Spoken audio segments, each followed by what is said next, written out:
The individual who transformed rock into a show is now again making headlines. However, the narrative isn't about venues that are sold out or fire-breathing this time. Outrage and amazement are being evoked by the demon's actions. There's something far stranger going on. Even ardent fans are beginning to wonder if he has finally taken on more than he can handle. Is this the most audacious move Gene Simmons has ever made, or do you believe he has gone too far this time? You may be surprised by the answers. The startling collapse of the tour. It began gently and took almost everyone by surprise. Gene Simmons, the guy who created a kingdom of theatrical rock, encountered a setback in March 2025 that felt more like humiliation than a bump in the road. The shocking news that over 2/3, or 17 out of 23, of his solo run had been cancelled only days before the tour was scheduled to start stirred up promoters and fans. Fans weren't prepared for this kind of statement from a rock icon, and suddenly what was meant to be a celebration of his solo career turned into a moment that left many asking what went wrong. The timing of this was what made it much more painful. These were not dates that could be discreetly rescheduled for months in advance. Tickets had been purchased, schedules had been cleared, and fans were eagerly awaiting the event.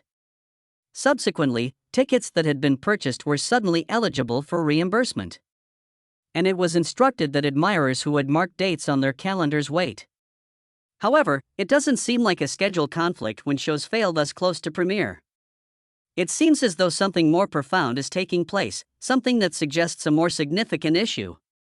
Within the music industry, the explanation immediately gained momentum.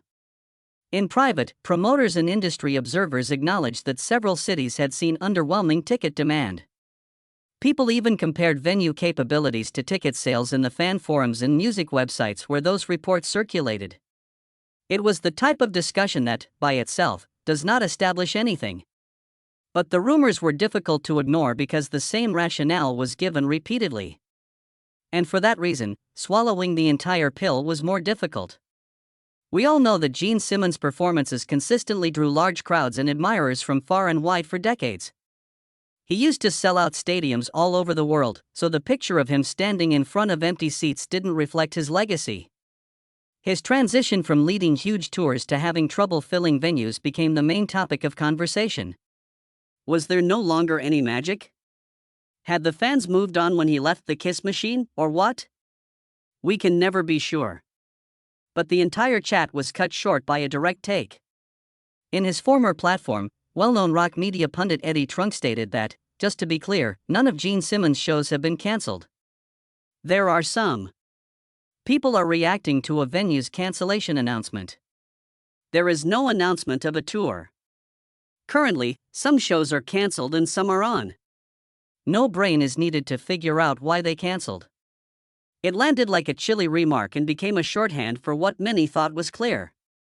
The market had apparently spoken, but not in Simmons' favor. That remark left the question that everyone wanted answered, but it also solidified a developing perception. What was the demon of rock's next course of action if he was no longer able to attract crowds? What transpired on stage was one thing, but the true narrative might lie in what was going on behind the scenes. It gets much more interesting when you consider the choices that have shaped this journey. Simmons aimed to simplify and ease the process of touring. He gave his own explanation, stating, "By the way, I created a business plan that is only mediocrely brilliant. I arrive with my guitar pick in hand. It's that simple. There are no trucks, no road workers, no managers, and no equipment. The promoter provides all of it. Everything is rented locally, including the airfare, lodging, amps, and drums. The promoter has to pay that. And I keep whatever six figure sum or more is available." It sounded like the kind of strategy that was both efficient and somewhat ingenious. With only the man, the songs, and a small business designed to make the most of every dollar, there is no massive crew to move around or costly setup that reduces profitability. It sounded to fans like a behind-the-scenes look. From a business perspective, it appeared to be a model that could go farther with fewer moving pieces than before. The math appeared to be working for a time. Simmons asserted that he was making more money from solo performances than he ever did with Kiss. Because there were fewer mouths to feed in smaller venues meant lesser expenditures, he was able to take home a larger portion. At the time he was preparing it, it was a sensible tactic. Audiences may still enjoy the music they came for and make more money if the massive production, spectacle, and pyrotechnics were removed. Plans like this one seemed too good to be true. Then reality arrived quickly. Ticket sales fell short of projections. Soon after, the calendar was silently cleared of all April and May dates.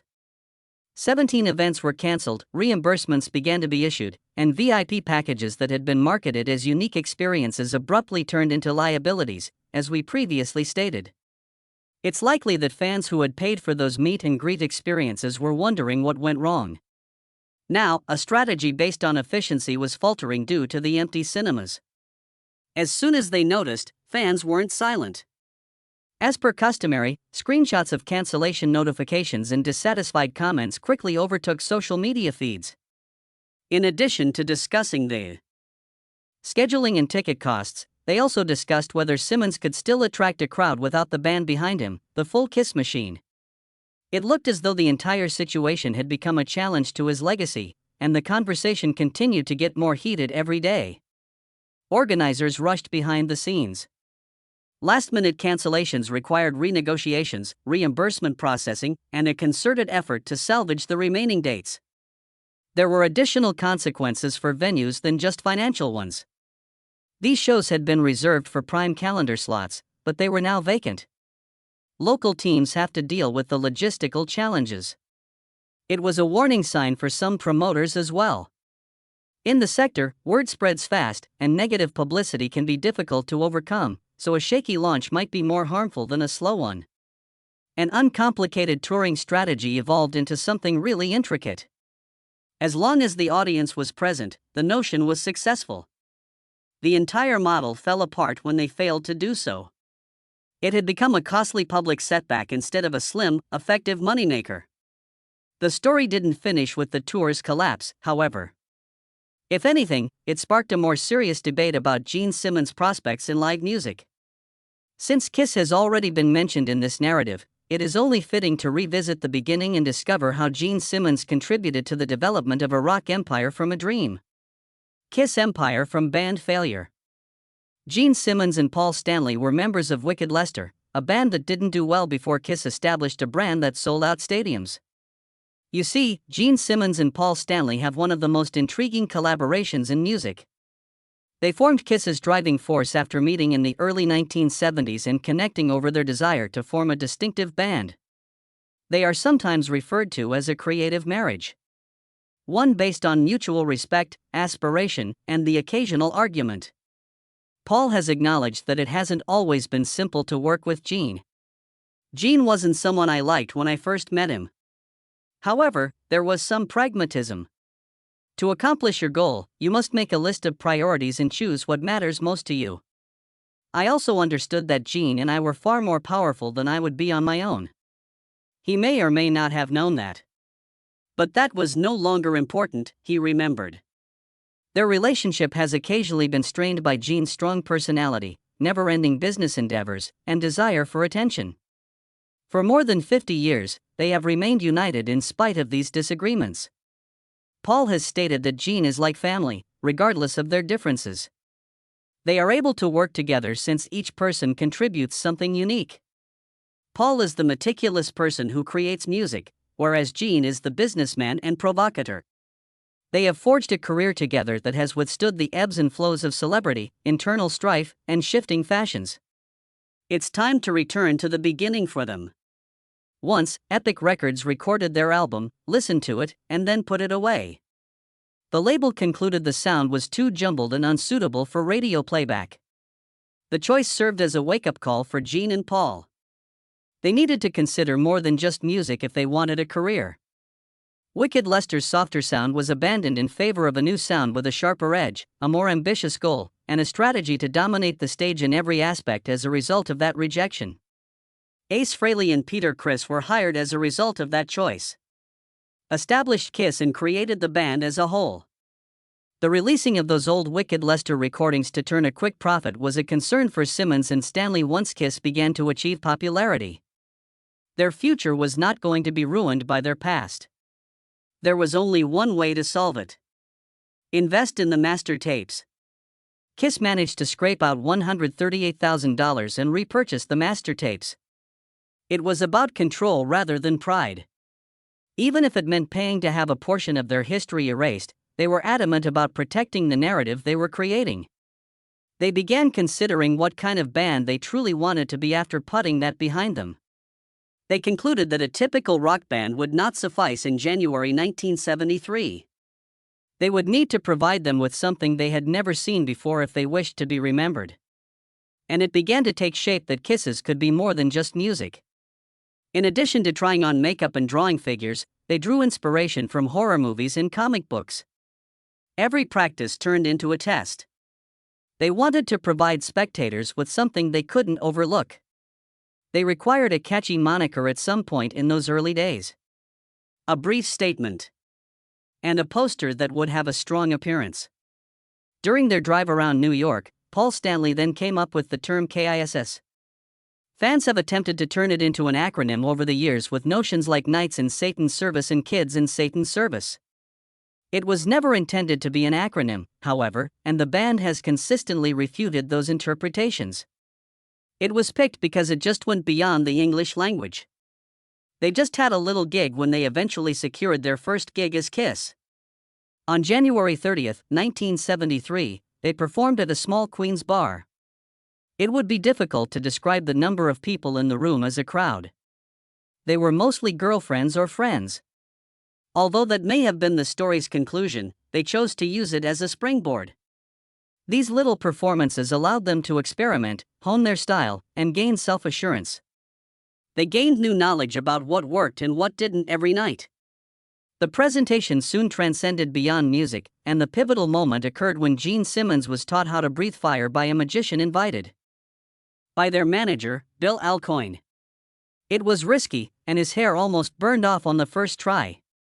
Simmons took a different approach than most individuals, who would have given up at that point, determining the risk was not worth it. For years to come, Kiss gigs would be characterized by the iconic moment he created from the stunt. People were startled when the concert suddenly felt alive. No longer were fans merely witnessing a band. With actual danger in the air, they were witnessing something more akin to live theatrical. In the background, they worked non-stop. They performed at little bars on hundreds of occasions. One show at a time, gradually building a reputation while occasionally opening for larger artists. Even though radio stations chose to ignore them, the word nevertheless got out. The crowds grew as fans who witnessed them live told their friends about them. In a surprising way, the effort was beginning to pay off. With the publication of a live recording in 1975, everything changed. People who hadn't seen Kiss in person may now hear the enthusiasm for the first time. A hit, the record captured the unadulterated enthusiasm of their live performances. Kiss now had a label that was totally committed to their success after it also kept Casablanca Records from going bankrupt. The growth took off from there. They performed for only a few dozen people before becoming the main attraction at stadiums like Anaheim in just 18 months. Entertaining crowds of tens of thousands. It wasn't a smooth ascension, to be honest. It was tumultuous and even dangerous, but it succeeded. They had transformed failure into a thriving empire and demonstrated that combining music and spectacle could create a devoted following. Nevertheless, a single question hung over their achievement. Decades hence, in a completely different world, would that same recipe still work? Top achievements and high-profile scandals. An empire had been established by them. However, don't empires draw attention? Following that, they experienced a combination of success and difficulties that kept their name in the headlines for reasons other than music. Having emerged from their formative years of chaos and inventiveness, Kiss had attained a level of success that seemed unstoppable. Their story would take them to new heights in terms of their personal lives, egos, and inventiveness. And things wouldn't turn out nicely.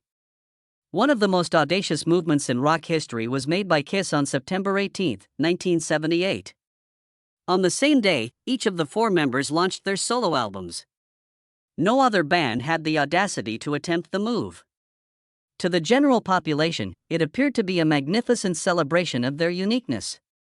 Behind the scenes, it was also a test since everyone got an opportunity to show who could compete on their own. Gene Simmons ended up being the answer. He was able to brag about his album's platinum status and greater chart position than the other three.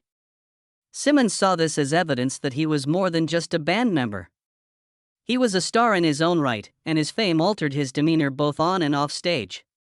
And if Kiss could make it through solo albums, perhaps they could make it through anything. And the time had come to test that idea. The band appeared in Kiss Meets the Phantom of the Park, a television film, later that year. Many members of the band would prefer to forget what was once a lighthearted and campy undertaking. Fans ridiculed the film, while critics criticized it. During interviews, crew members were instructed not to mention it. Kiss's reputation could be brittle outside of the music industry, but it seemed more like they could dominate the stage. Simmons, however, wasn't prepared to leave Hollywood. Runaway, a science fiction thriller directed by Michael Crichton, gave him a real acting role in 1984. In his portrayal of Dr. Charles Luther, the antagonist, he demonstrated his ability to go darker by exchanging the demon demeanor for a cunning scientist whose creations backfired. The concert demonstrated to everyone that Gene was only beginning his career and had goals that clearly extended beyond music. Before long, his personal life was making headlines instead of his career. His connection with Cher garnered a lot of attention in the late 1970s. This was the precise moment that turned into a rock and roll gossip story. Cher asked Simmons what he should gift her for Christmas. Cher then instructed him to give her best friend Diana Ross a call so she could tell him what she enjoys. After Simmons and Diana Ross hooked up and went shopping together, they clicked right away and started dating. Cher and Ross' friendship reportedly never fully recovered after the tale went viral in magazines and tabloids. Simmons was no longer merely a musician. His story made the main page for all the wrong reasons. The attention didn't scare Simmons away. His love life has been transparent over the years, and he frequently frames it as a component of his rock star character. While some viewed his honesty as admirable, others believed it to be purely selfish. In any case, the coverage kept him in the news and made him impossible to ignore. Even if they weren't on tour. By the early 1980s, the band realized that in order to remain relevant, they had to take a risk. They surprised audiences on September 18, 1983, when they performed a live makeup removal on MTV. Eventually, followers saw their true faces after a decade of secrecy. Their heavier, harder-sounding album Lick It Up, which was released at the same time, drew back a lot of abandoned rock lovers. The gamble paid off. The album went platinum after going gold that year. It appeared as though Kiss had effectively reimagined themselves for a new age. Kiss was behind all of this, not just generating revenue from their music but also being present everywhere. Toys, lunchboxes, masks, comic books, and dozens of other items featured their visage, making their brand recognizable to practically every home. By the early 1980s, one of their main revenue streams was merchandising. Business reporters frequently noted that Kiss's brand and licensing agreements would likely outlive many music fads, and Simmons and the band's perspective on fame and the future was altered as a result. Gene Simmons has been the demon, the entrepreneur, and the media sensation. Let us now shift our focus to his family and discover what his life was like away from the spotlight. Family life and exposure to reality television. Outside of the cacophony of the people and the face paint, Simmons's home life was equally exciting and occasionally even more spectacular. It all began in 1983 when he met the 1982 Playmate of the Year, Shannon Tweed, at the Playboy Mansion. What started out as a fortuitous encounter evolved into a decades-long friendship with its own complexities. Simmons and Shannon created a life together that deviated from the norm. For almost 30 years, he refused to marry, frequently making jokes about marriage being a trap and using Groucho Marx as support. While other rock artists went through scandals, divorces, and marriages, he chose to remain single, even as Shannon supported him. This odd configuration became a part of who he was. However, beneath the humor, there were signs that the tension was rising, and the question of whether he would ever commit hung like a shadow over their tale. As their private life turned into a public spectacle, this shadow became unavoidable. With the 2006 release of Gene Simmons' Family Jewels on A&E, Fans were inside their house all of a sudden, observing everything from contentious disputes to peaceful breakfasts. Even the slightest issues might become magnified by the attention that the show provided, which transformed their daily lives into television episodes. The family had to strike a balance between being actual people and the increasing number of viewers. With having their own characters, real-life scandals smashed through the front door, making this delicate balancing act even more difficult. When an alleged intimate tape featuring Simmons appeared online in 2008, Simmons' crew promptly threatened legal action to have it removed. Suddenly, the family's private suffering turned into public rumors as the headlines bombarded the media. A few years later, things boiled over once more. During a heated discussion on Simmons' past, Shannon left the Joy Behar show's set. The interpersonal problems between Simmons and Shannon Tweed were no longer concealed behind closed doors in the summer of 2011. They were taking place in real time, and one appearance on the Joy Behar show stands out as one of the most unforgettable. The studio was tense from the first moment the cameras began to roll. After playing a scene from Gene Simmons' Family Jewels that saw Simmons being pictured exiting a restaurant with two young women, Behar turned to him to gauge his response. Simmons joked about it as normal, and Shannon took her microphone away, called Simmons a pig, and sprang off the set in front of the audience. There was a little silence on the set, and Simmons and Behar had to decide how to proceed. Simmons accused the host of ambushing him, visibly shaken. In response, Behar said the video was taken directly from A&E, the network that produced the couple's reality show. Viewers were left wondering if the couple would survive after this one walk-off, which put their love to the test. However, the story that everyone had been anticipating ultimately came to light on June 26, 2011. Their wedding became one of the most significant events in the series when Simmons proposed.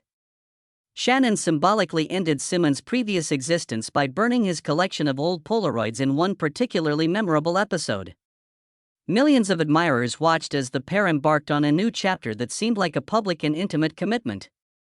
Nick and Sophie, their kids, were similarly burdened by growing up in a home where nothing was kept secret for very long. Nick pursued a career in comic book writer, but his project was withdrawn from publication due to a plagiarism scandal.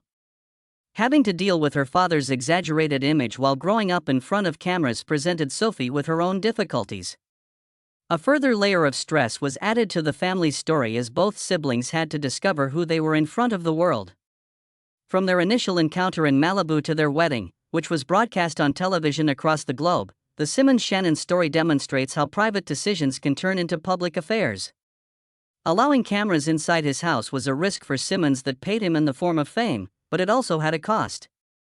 Although the show allowed viewers to enter their world, it also made private family issues a public spectacle, forcing everyone to ponder which aspects of their story will always be there and which were actually over. You won't believe how serious the family turmoil was until you hear what transpired when Simmons entered Fox News headquarters. An ordinary appearance quickly became a storyline-grabbing event. The ban from Fox News that took everyone by surprise. It wasn't like Gene Simmons faded into the background after the contentious TV conversation with Joy Behar. He was thrust into yet another media frenzy shortly after, this time at Fox Studios. He was scheduled to promote his brief, incisive manual on success and influence, on power, and the on-camera interview went smoothly. On a hectic book tour, this would have appeared to be just another stop. What happened once the cameras were switched off, however, was unexpected. Simmons reportedly made offensive remarks, showed out his chest, and even tapped staff members with his book at a private staff meeting. We are unsure if everything transpired precisely as claimed. But because of the severity of the ensuing complaints, the network responded right away. Simmons flatly refuted the accusations. He adopted a variation of the defense frequently employed by popular personalities, claiming that he had done nothing and pointing out that he typically shows there with handlers and other witnesses who can vouch for his behavior. This rejection didn't end the discussion. Rather, it became a matter of whom the public ought to trust. He offered a more conspiratorial explanation as well. Simmons informed interviewers that the products were on someone inside the premises and that the press had been supplied some portions of the tale. He claimed that the accusations came from a journalistic report and suggested that there were elements within the network that wished to harm his name. It's difficult to say if that is true. Nevertheless, a counterstory that the incident was at least partially staged or exaggerated was supported by the assertion. Additionally, they weren't waiting around to resolve the issue with Fox. The network announced within days that Gene Simmons would not be allowed to appear on their show ever again. This was no short-term suspension. Retailers referred to it as a lifetime ban. Media circles were rocked by the move, and everyone wondered why they had reacted so fast when the news wasn't entirely verified. Each side attempted to slant the story in their favor. The incident was described by Simmons as an overreaction and a misunderstanding. Fox remained steadfast, upholding the ban and protecting its employees. All that was left was a shaky feeling that neither story adequately captured the truth. How do you deal with a visitor who asserts their innocence and a lifetime ban? We can never be sure. Simmons had one more strategy to keep the conversation going after all the publicity and media backlash. This time, neither a band nor a TV network were involved. It was about Kiss's future. The tease of the reunion. By the time the Fox scandal subsided, Gene Simmons managed to change the subject. He shifted the conversation away from headlines and prohibitions and back to the one thing that had always kept the Kiss machine going. The band announced in March 2025 that they would be performing at Virgin Hotels Las Vegas for 3 days from November 14 to 16, 2025, as part of Kiss Army Storms Vegas. Despite not being advertised as a tour or a farewell, the announcement felt more significant than either. For the fans who had followed the band's narrative from beginning to end, this sounded like something worth noting down on the calendar. It was the twist of the show that made the announcement electrifying. An unmasked live performance was part of the program's schedule, according to the organizers. This staging decision made headlines because it presented the concert as more intimate and surprising than a stadium presentation. For a makeup and character-driven band, the prospect of an unmasked Las Vegas set felt like an invitation to meet the real individuals who created the story. And that potential sparked discussion among fan circles, with hints about who would look fueled further controversy. Official communications mentioned special guests and verified Paul Stanley and Simmons would be attending, which sparked speculation that other classic members would also attend. Fans started analyzing every teaser and social media post right away, attempting to determine whether Ace Frehley, Peter Criss, and the other members of the band would make a comeback. The Kiss Army became divided between hopes and skeptics as a result of the band's announcement, which allowed for optimism without guaranteeing anything. Those who had been there from the beginning found the thought of an unmasked performance to be extremely moving. It was an opportunity to take the mythology off and have another look at the men who do the makeup. The announcement felt dangerous to others. What would happen if the performance fell short of expectations? What if some of the magic was destroyed because it pulled back the curtain too much? Simmons carefully stoked the embers by hinting that perhaps the stars will align for something really extraordinary. What type of enchantment made the band a cultural force will the Vegas Gambit deliver? Share your opinions with us in the comments section. Remember to like, subscribe, and share as well. Click on the following video on your screen if you like this one.